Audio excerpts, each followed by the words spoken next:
Insurance is a key growth sector, and now after the pandemic, we've realized why insurance is even more important. Today I'm in conversation with Anup Rao, the Managing Director and CEO of Future Generali India Insurance. Recognized as one of the Economic Times Asian business leaders, Mr. Rao believes in the human touch, which is why he's so passionate about and has the single-minded goal of ensuring access to insurance for one and all.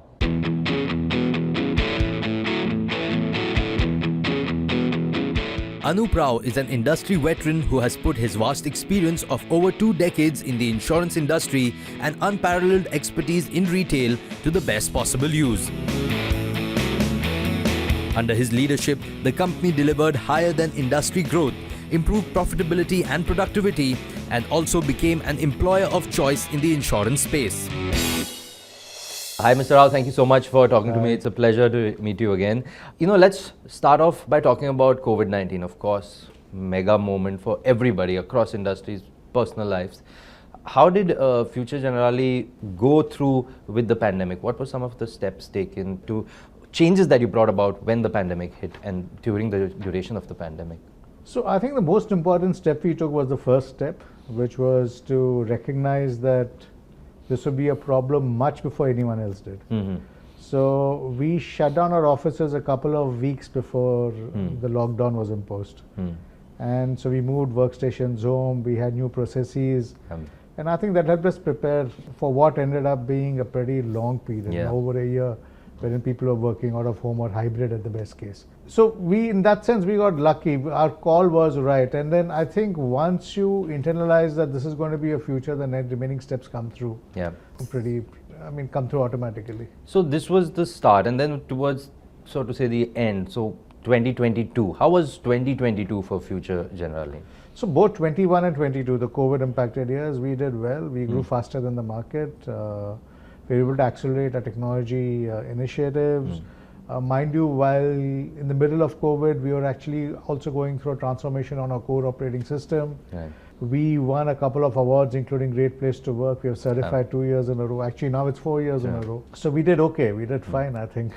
And what's 2023 looking like? What are some important plans for Future Generali for the way ahead, for next year? So I think a couple of things that we've been working on seriously. We genuinely have a philosophy which is a little counterintuitive. A lot of companies say that we are a customer-first organization.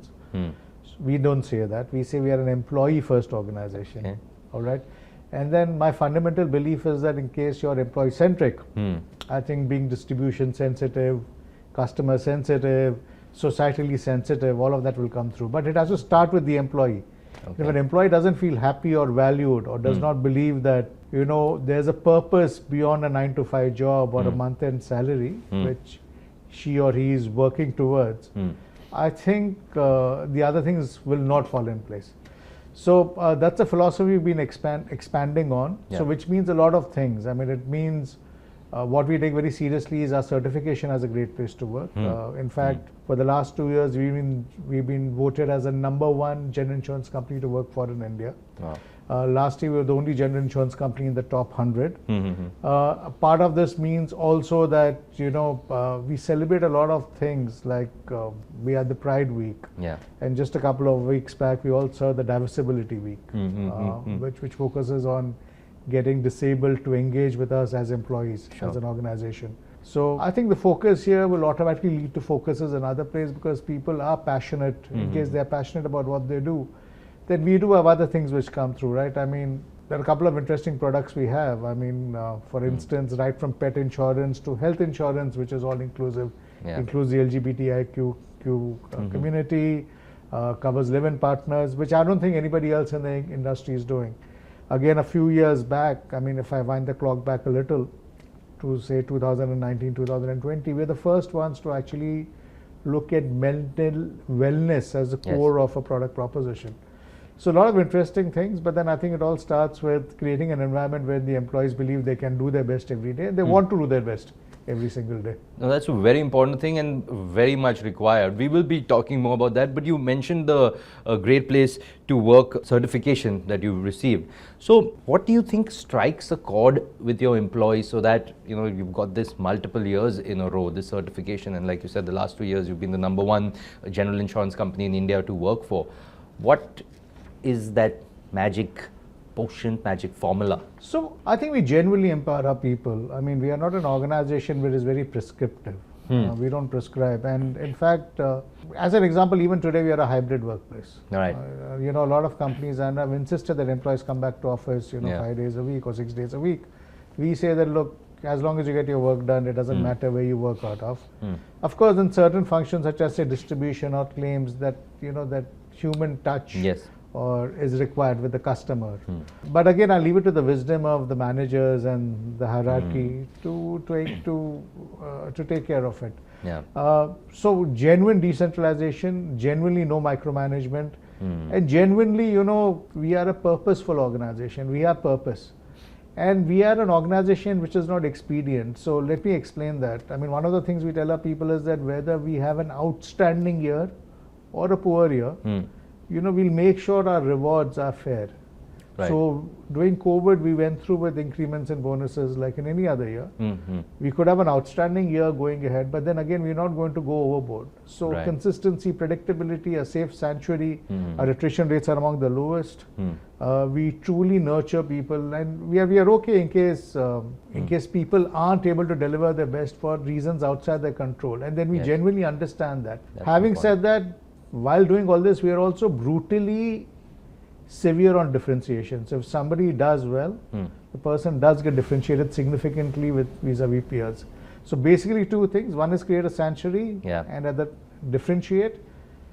These two things operationally, and then obviously, you know, give employees a purpose. You know, that's really important. I agree with you, because if that job security angle is there, then the person gives not just their 100%, maybe 110%. And if they have that passion. So I'll play the devil's advocate with you, all right? This is insurance, okay? You know, I know it's tough to talk to people about insurance. How do you manage such a large team and get them to be so passionate about insurance, to get them excited about maybe, you know, waking up and saying, okay, get to work, I have a purpose to achieve? So I think it comes at multiple levels. One is that, you know, we genuinely believe we sell a product which people need and require, and then which adds value. I think it's not just premiums, and they're not buying protection, they're buying a certain amount of peace of mind. I mean, they're saying that let me sleep better if something unforeseen, untoward happens, then this company. By the way, when it claims to, we are best in class. Our claim settlement ratios are the highest in the industry, our NPS scores are the highest in the industry. So, you know, there's a commitment we make. Again, a proposition which we ask our employees to tell a customer is that we may not be the cheapest, but then the fact is that nobody's going to settle claims the way we do. And that's borne out by data. I mean, it's not me saying it or our own surveys saying it. These are independent surveys by Medallia, which does this globally. All right. So that is one. Secondly, when it comes to products, we genuinely look for products which are good for the customer without worrying about market sizing. Right. So, for instance, you know, be it, I mean, if you look at pet insurance, I mean, it's a limited market at the end of the day. I mean, while we have done very well, we're very proud of the numbers that we have achieved. But the fact is that in terms of premiums, what is it going to do for the company? Maybe 1%, 0.1%, something in between. But, you know, I think Mazaya, I mean, a lot of people enjoyed working on the product. They enjoyed selling it. The premium sizes and the ticket sizes are low. Secondly, even when you talk about all-inclusive products, which include mental wellness, or they include the queer community, or they include live-in relationships, is that going to significantly contribute to my volume? I'm not really sure. But what it really does is that when you go out with a brand, you know, the brand stands for something beyond just giving a product which generates volumes. So I think people genuinely enjoy what they're doing because they, like I said, there is purpose. They do believe that societally they are adding value. Absolutely. Because these are, what you said, these are not products that add to the top line, but they add to the quality of not just the brand, but the quality of the people that you're out there providing this to. You know, in fact, like you mentioned about the live-in relationships or even the LGBTQI. So talking about that, I recently learned that about the opening up of the family definition under your health offerings. What's the insight driving this change? How did that come about, and how are you seeing it make a difference? So I think fundamentally, I think two things. One is that I think family has been defined by a construct which is maybe a few centuries old. It's defined by law as we understand it. It's defined by societal convention or societal sanction, if you call it. And I think we're being unfair to a bunch of people who may not really conform to norms of the society, either in terms of their relationship, their sexuality, their gender. They may not be binary in nature. And the idea was to, like we say, just do good and see what is it that we can do to get them all in. I mean, there's really no insight per se which tells me that in case you open this up, that that our volumes are going to go up 10x. And that was not even the intention, like I mentioned to you. It's about what is it that we can do. We have a chance to serve society. I think Future Generali as an organization has an ability to influence society for the better. We have strength in numbers. And then I think let's use that well. Let's use that wisely.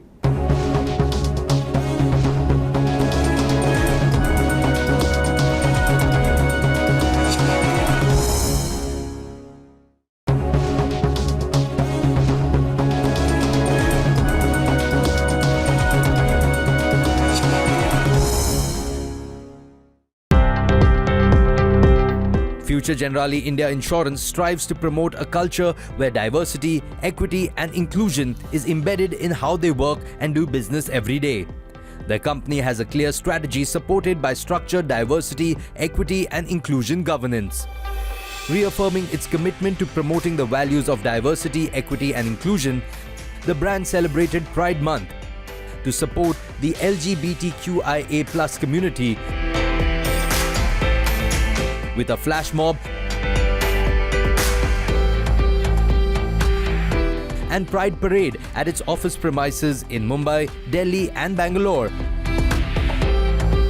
which was attended by celebrities and LGBTQIA+ icons, along with Future Generali India Insurance's management and employees. The brand also celebrated Diversibility Week with an agenda to encourage employees to experience the possible constraints faced by specially abled people on a daily basis. The initiative was aimed at providing exposure to the employees about various disabilities, creating a culture that embraces diversibility and recognizing and acknowledging the specially abled employees at the company. एक normal इंसान जो नहीं कर सकता ना, वो एक अपाहिज इंसान करके दिखा सकता है। बस उसको एक मौका मिलना जरूरी है। फ्यूचर जनरली का एक इंटरव्यू दिया था, उस इंटरव्यू में ना मुझे बताया गया कि हम आपको बताएंगे। मैं कभी सोचा नहीं था इसमें मेरा सिलेक्शन होगा। Good morning, welcome to Future Generali, this is Riyaz, how may I help you?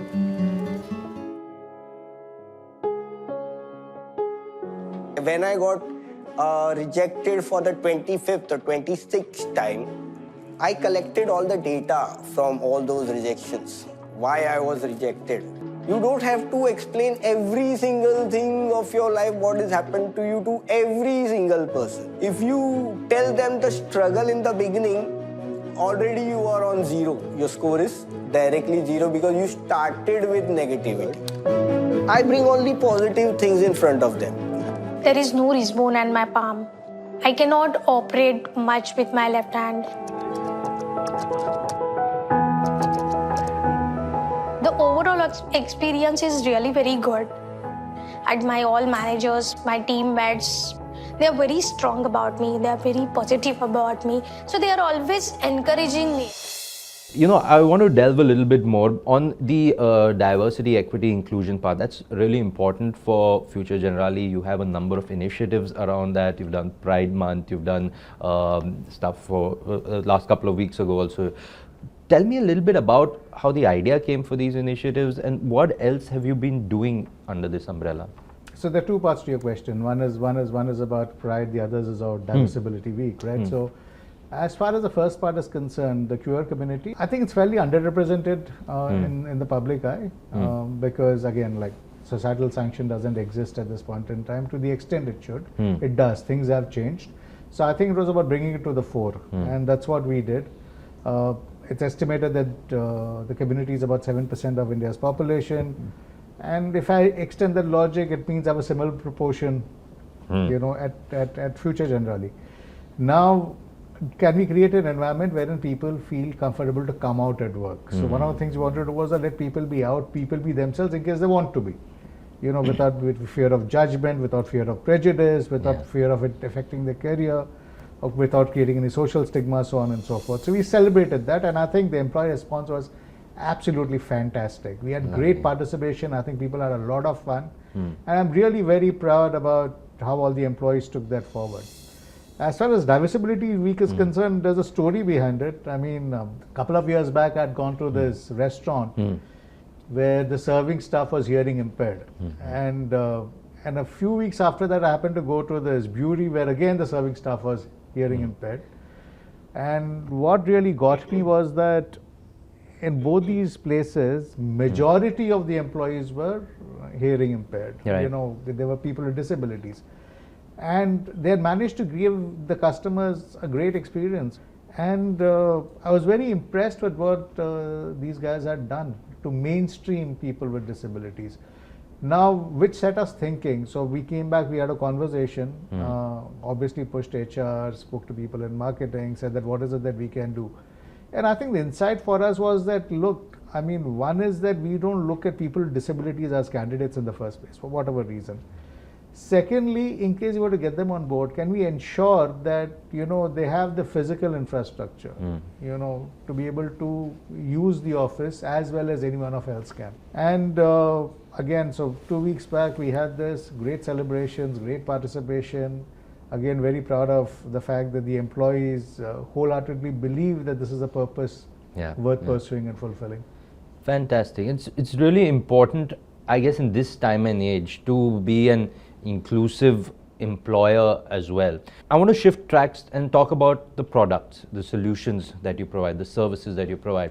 Now, one thing that we've discussed is there's a lot of innovation there, like you spoke about pet insurance, the focus on mental health and well-being. So, do you think that these innovative product innovations are an important key stay for Future Generali? Is this something that we can expect on the way ahead also, this focus on product innovation, making products that your customers will want, that are needed for society also by and large? The question of a particular product, but the fact that a product in some sense reflects the ethos of the company and the brand. And I think that is what gets our engagement with our channel partners and our customers up. So like I mentioned earlier, I don't think any of these innovative products, and we'll continue to have more of them, will by itself have great volumes.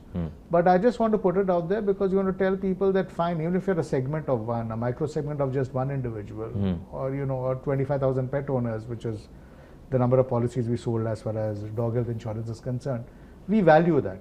Yeah. And we think it's a privilege to be able to run a business in India or anywhere in the world for that matter, and we would like to use that privilege well. Yeah.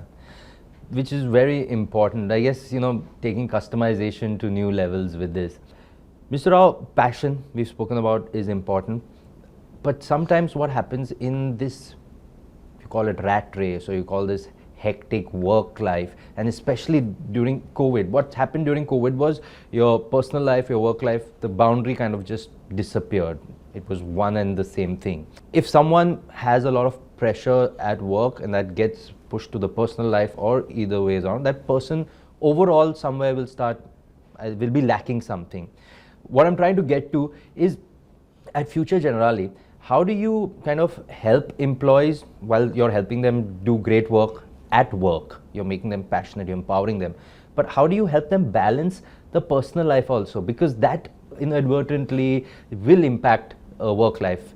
Just your thoughts on that. So yes, I mean, during COVID, we did have distress lines, we had helplines, we had trained counselors and psychologists on call who could be reached out to. So let me try and mention this. Was also there's another thing which we discovered. A lot of women in our organization actually said that they wanted to come back to office. They didn't want to work out of home. Okay. And that was very counterintuitive, right? I think most of us would have thought that women would find it easier to work out of home relative to men. I mean, a sexist or a gender bias, whatever you want to call it. But then a lot of women said something very interesting. They said they want to come back to office because when they are at home, they have to work and still get that chai for the husband and do the children's homework. Wow. So their workspace is not really valued. And they said when the guy works, or then the husband, the spouse works, you know, it is very sacred. No, koi awaaz nahi karega. Nobody's going to shout. You know, give me my space. But and that's when we came up with, said that, you know, that there's nothing 100% good or bad. You know, 100% work from home, 100% from office. So I think you have to react to some of the, what I'm trying to say is that some of the stresses of the job or the pressures of the job have to be reacted to based on whatever feedback you're getting from a particular segment and try and address that. For every organization, the change does come from the top. It's just about you set the ball rolling and how maybe it's carried forward and how much, like you said, you empower the people, employees, etc. But tell me a little bit about your leadership philosophy. So I think I'll be repeating myself to an extent, but I think it has always been employees first. It will continue to be employees first. I mean, see, you have to also understand that I come from a sales and distribution background. I was a frontline sales guy, then a team leader, then a branch manager, so on and so forth. So for me as a leader, my focus has always been towards the team. And I think that's continued over a period of time. And of course, I mean, fundamentally also believe that there is something called work-life balance, but I think it's very abused. I think I can't think of anyone who says that, you know, that I have great life and I have lousy work, but my balance is great. I mean, it is important that as organizations, we also create opportunities for people to excel at work every single day. If that doesn't happen, they won't have work-life balance. And I think that's often missed out because organizations, while being employee-centric, should not become a country club. And being work-centric, obviously, only work-centric, obviously has its own pitfalls. But then one of the things we want to really balance is that we want people to feel a sense of accomplishment every single day. And I think that's important. Professional success is very, very important for personal fulfillment. Very true. That's a very important, very strong statement there. You've had a rich experience, like you said, of leading organizations, and you briefly just told us about how you came up in the career. But what do you think is the key to your success? And what would be, so two parts to that question, key to your success, and if there are people out there watching us and wanting to make a career in insurance, maybe some of the people who are just joining the workforce, your advice to them. So two parts.